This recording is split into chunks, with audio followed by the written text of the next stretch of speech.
we were also going to talk about the fact that we're trying to do merch. Not trying to do merch. We are trying. One of the biggest goals for me during this break of me healing is to get merchandise out.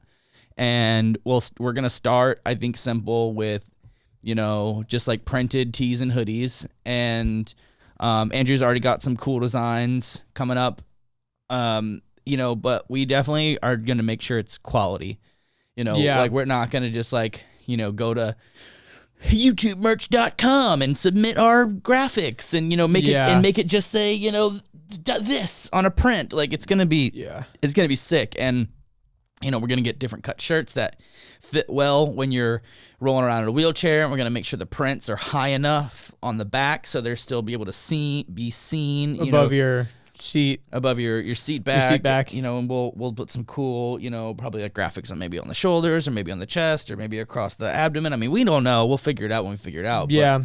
But it'll be sick. It's gonna be cool, man. It's gonna be stuff that we would actually wear. That's the main thing. Yeah, that's the main thing. Because there's so much YouTuber merch that is so fucking cheesy, and I know Drama from Young and Reckless. Like he was on Rob Dyrdek's Fantasy Factory. He's Rob's cousin. He got to a point with Young and Reckless where he's like, dude, like this shit is so whack. Like I am just making screen print tees because that's what kids buy. But like I wouldn't be caught dead wearing my own shit.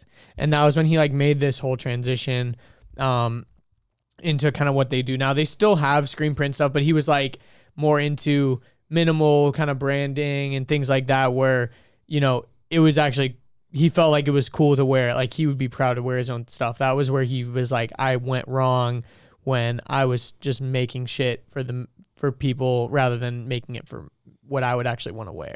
Yeah, because there's plenty of YouTubers that will have merch that they'll wear in their videos because that's just free commercial space. Yeah, exactly. And, there is some YouTuber merch that does look pretty cool, but it's not really branded. Like it's just MKBHD does really good merch, I think.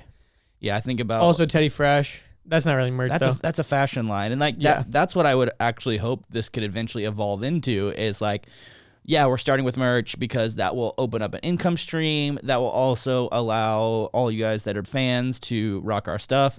That will also give us cool stuff to wear. Like I said, like this is going to be stuff that we also want to wear and not just like some like screen print on a Gildan shirt, like just not something you get at the 5K. Hell, I'm wearing merch right now. Yeah, he's wearing merch. Forgot. Yeah.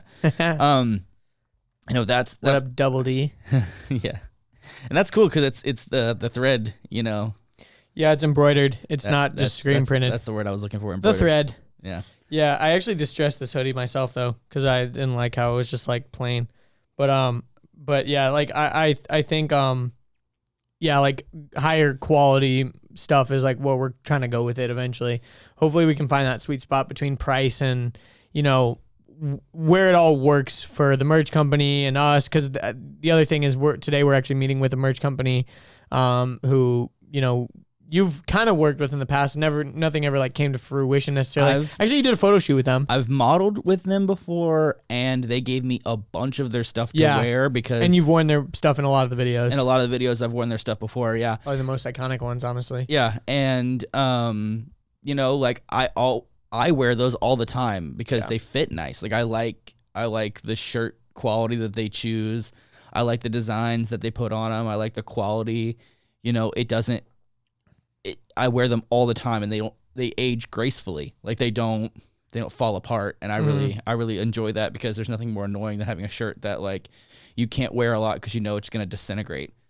Yeah, that's the worst. Or when stuff is screen printed and they do that like really thick stuff that just crackles over time, and like you wash it like 3 times and it just cracks and just the type of screen printing they do, I think it's like water based where it like basically it becomes part of the fabric. Like the fabric is stained versus like a layer of like thick, almost like paint on top of it. I don't know. We'll have to check out while we're there. No, but I know like I felt like the shirt that you wore in the last video for the 10 years, like the ATL Give 'em Hell shirt, like it's not like a thick print that you can like feel it. When you feel I don't think that one's theirs though. Oh, it's not? Yeah, I think never mind, JK. I think that one's from Citizen Supply. JK Lol. Yeah, but yeah, you're right. They sell their stuff in Citizen Supply though, don't they? I don't think they do anymore. They JK Lol, I'm fucking up. They did for a while.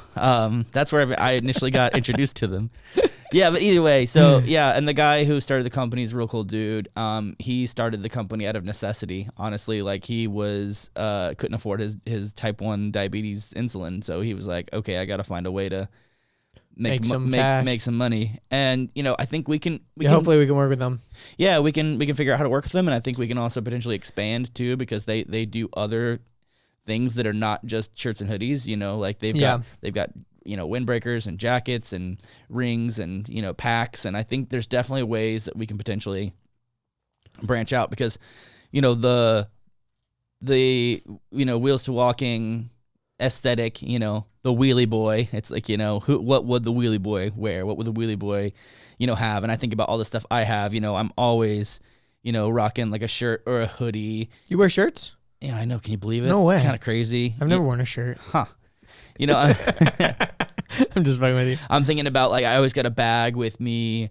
I think it'd be cool. Yeah. It'd be cool to make some type of other, like cool joggers, hats, or like some type of windbreaker, or some type of accessories, or I don't know, man. We'll just see where this goes, because 2020 we're coming for those bags, man. We're trying to get profitable, because 2019 was all about like building the brand, and now we're in the place where it's time to make it so the money. We're not losing money. And also we're already in talks with like some sponsors for the podcast, which is cool. Yeah, we basically got one in the bag. Like they've already like verbally committed that they're gonna do it for 5 episodes, which is dope. Yeah. So it'll be cool. We want to keep the podcast obviously like the same kind of structure, but we're gonna start integrating like some ads and stuff like that, so that we can make money. So don't be surprised when we start talking about some other products and stuff like that. But also we're very, very picky about like what we'll do ads for and what we won't. Definitely there's some things where we've been kind of like, I'd probably do an ad for them. I don't know if I like, use their products right now or anything, but like, yeah, sure. Like I like what they stand for and all that kind of stuff. But then there's some things where it's like, I would never do an ad for them. But yeah, and there's certain companies that have reached out to us already, and we're like, no. Yeah, I think about whether it's advertising space inside the podcast or advertising space on the video. I've said no to everyone so far, like basically, because I'm like, thanks for the opportunity, this is not a good fit. There's a couple of people that are still in my inbox that I'm waiting to, just like, reconnect with or whatever, but they're yeses. But, there's definitely a part where I'm like, I'm not just going to like sling crap at you guys. Yeah, exactly. Exactly. I'm not one to want to, bow to the almighty dollar. And that's one of the reasons why I wanted to do merch, because that's an income stream that we can control. Like there's no, we are the ones that are doing it. There's no rules or guidelines or regulations or reviews or, it's a harder route to take, honestly, doing everything on your own. It's like, oh, we could get sponsored by a t-shirt company. It's like, or we can start our own, like. Yeah, exactly. We've been talking about merch for a really long time, so I'm excited for this today. Hopefully it pans out. Hopefully it works. But yeah, just be on the lookout for merch coming soon, because it'll be pretty dope. I'm excited. Hope you enjoyed that clip. If you want the full episode, you can click right here. If you want to subscribe, click here. If you want more clips, we got 2 more right over here.